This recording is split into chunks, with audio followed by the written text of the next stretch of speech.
in all of it, we want to be clear that we hear very definitely what are the benefits to the people of Grenada. And that is not clear at all. The promise made is that the electricity bill will be lowered. And this was said, excuse me, very emphatically by the leader of government's business in the Senate, Senator Steve, very clearly that people's electricity bills will go down. That is still very questionable because there are a number of factors even that we do not control in that regard. In the new agreement, we do not see very much about the shareholdership for employees. We're not hearing clearly what is happening with that at all. It doesn't speak to insurance, and the document, the discount that the Grenada government enjoyed, we do not see it reflected in the new agreement. So there are a number of concerns in that regard, and we are also very concerned about where the bill is going to lead. It's making room for new investors, and that is wide open for speculation. One does not throw out what is already working. You leave it alone and you renegotiate. So while one does not want to insinuate anything, it sounds as if there is already an investor in the pipeline, a suitable investor in the pipeline, who will no doubt make his relevant contributions to wherever he needs to make his relevant contributions. Sound like it's all in place. Well, that's how it appears. It leads to speculation in that regard.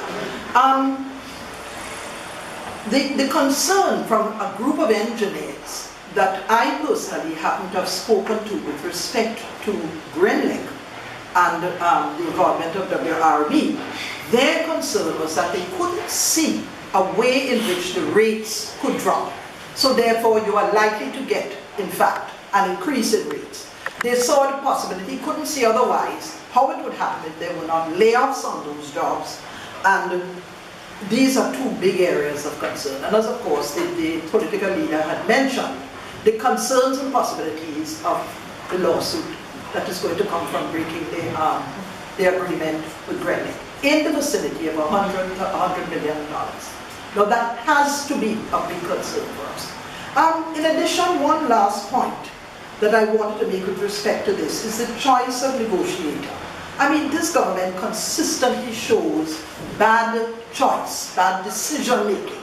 How can you use Grenada's negotiator who selects someone to negotiate on behalf of Grenada, and this person has had big issues with the company, in fact has been laid off of the company, and then you send him back in to negotiate on behalf of the rest of us? What sort of good faith? Is that not a clear indication to the company that we're back to take our revenge? That's what it suggests. And we being the innocent victims in the whole process. And so the choice of negotiator is of great concern. He has personal issues with WRB. Someone else should have been found to negotiate that on our behalf. And so there are lots of concerns. We don't feel that there needs to be a new ESA agreement to achieve what we want in this country. A lower alternative sources of energy developed and a lower cost of the energy. Bear in mind that an excellent document, the energy policy, National Energy Policy of Grenada, was developed by the National Democratic Congress. A thorough and comprehensive look at how the energy sector should move forward until 2020, piloted by the political leader himself. And here it is. It's a low carbon footprint, and it's a development strategy for Grenada, Carriacou and Petit Martin, and has extensive notification on all sources of energy. So I find it hard to understand how a document like this, if in fact there was the interest in the country, could be set aside. And we hear new talk of a new national energy policy for Grenada. This is one of the reasons we chose to be able to move ahead effectively as a nation. This is an excellent document. It's a blueprint of how it should happen. It's comprehensive and detailed, and has every aspect of providing alternative sources of energy for Grenada. And I want to urge the government to use what is already in place. Energy development is not a new concept at all. In fact, I recall very clearly during the revolution, a UNDP gentleman by the name of Paul Cowland, many of you would remember him, who was brought in to look at alternative sources of energy with several of us. At that time, I was part of the Science and Technology Advisory person, part of a team for government. And we looked at the various alternative sources, the biogas digesters, the possibility of wave energy and so on. So it's an active, ongoing process. Subsequent to that, there was a commitment of the National Democratic Congress to ensure that energy be one of its 5 pillars, as it saw it, of the economy. And so in 2008, this government had it as a priority area. That is reflects our commitment to developing alternative sources of energy. And indeed, we've put money where our mouth was and produced this document, which was so well supported that the OAS was responsible for stepping in and doing it up as this fine, person-friendly document that people could read through and understand what was in place for Grenada's energy policy. So we were well ahead in terms of setting up and planning for alternative sources of energy. I want also to briefly comment at this point on Senator Ray Roberts' presentation. And as the political leader has indicated, I was quite taken back by the response of the senators in the government on the government side. This appeared to be a perfectly legitimate document to me. It's Unity House Limited is a company. And what he was attempting to demonstrate was that what was inside of this document would be a conflict of interest with what was inside of this document. This document here reflects the Public Utilities Regulatory Commission Bill 2016, which we were trying to pass through the House. And the issue was that anybody who had a company, anybody is free to have a company. And it was interesting to note the names of the people in this company, which I must admit I smiled to myself when it came out. But that was extra information. The issue is, regardless of who it is, such persons should not be asked to take the final decisions on a commission of this nature. There is too much responsibility put in the ballpark of the minister instead of on the commission. The commission should take the decisions, many of the decisions that are in this document, that has been put to the minister.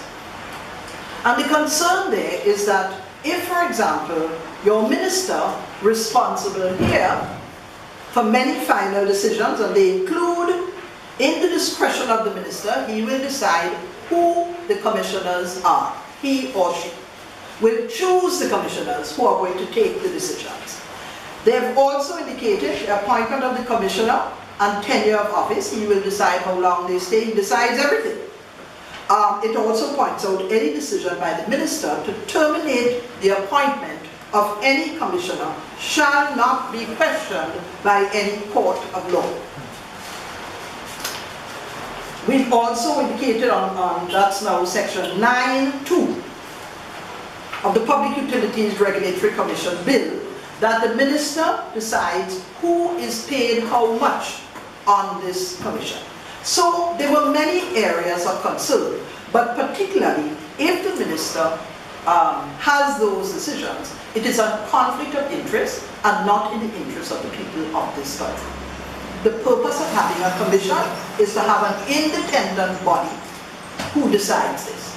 And the issue of the people have voted, sure they have. And we all understand quite clearly when an election is held what happens. But does the minister have ultimate authority over everything you do and say? He has a right to your clothes and your belongings as well.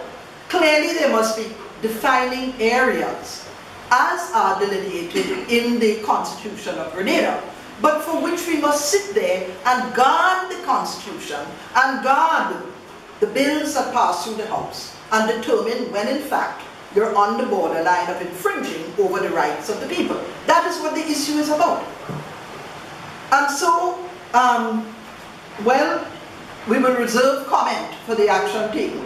I would not have backed down myself, so I could understand very clearly. If I know I'm holding up the right argument, I have the right perspective. I can understand clearly where Senator Roberts was coming from. What was also very unfortunate, and I pointed this out in the Senate, is that if you consistently have a complaint, as Senator Steele indicated, who is a spokesperson for government, that every meeting they were tired of having the same issue raised about the powers and authorities of the minister, I would really have gone back and examined carefully as a manager whether there was a legitimate case or not, instead of beating up mercilessly on the senator on the other side. Examine it, see if what he's saying is in fact so, and what all of us are saying about our concerns with respect to the jurisdiction of the minister in that regard. And I thought it showed very poor management strategy if you don't listen to the people who are part of a system to advise you and ensure that what needs to be done needs to be done. So,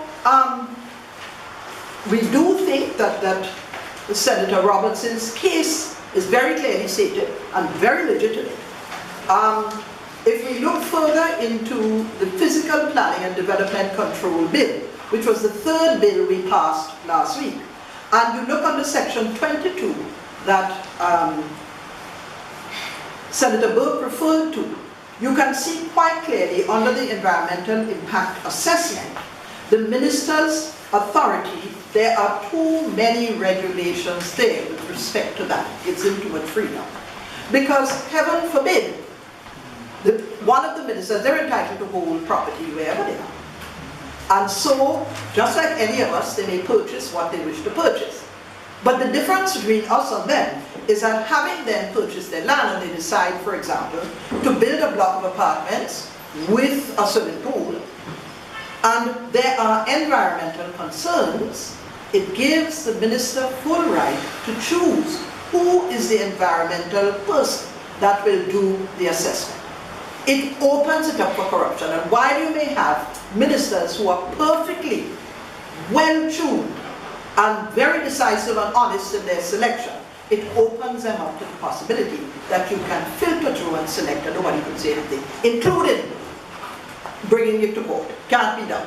So the minister now has the right to decide what goes there and to waive aside and to choose, should he decides whether there is environmental impact assessment or not. All details, the qualifications, skills, knowledge or experience of such a person who is contacted.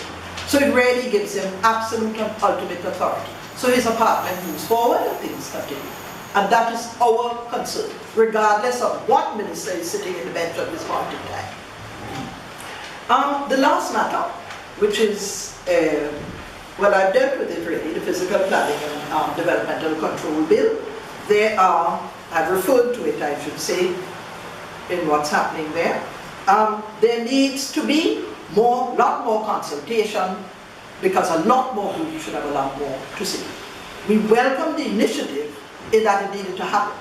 And so we put it together, but with little perspective included for people who do know. The architects in the society, the builders in the society, many of them who are directly involved in environmental issues. And of course, the environmental officers themselves and people working within that field. So, while we needed the bill, we are not satisfied at all that all aspects are properly aired and people have had an opportunity to put together, be part of putting together, the best possible environmental bill and physical planning and development control for Grenada. So I just want to say thank you very much for the opportunity to make those remarks.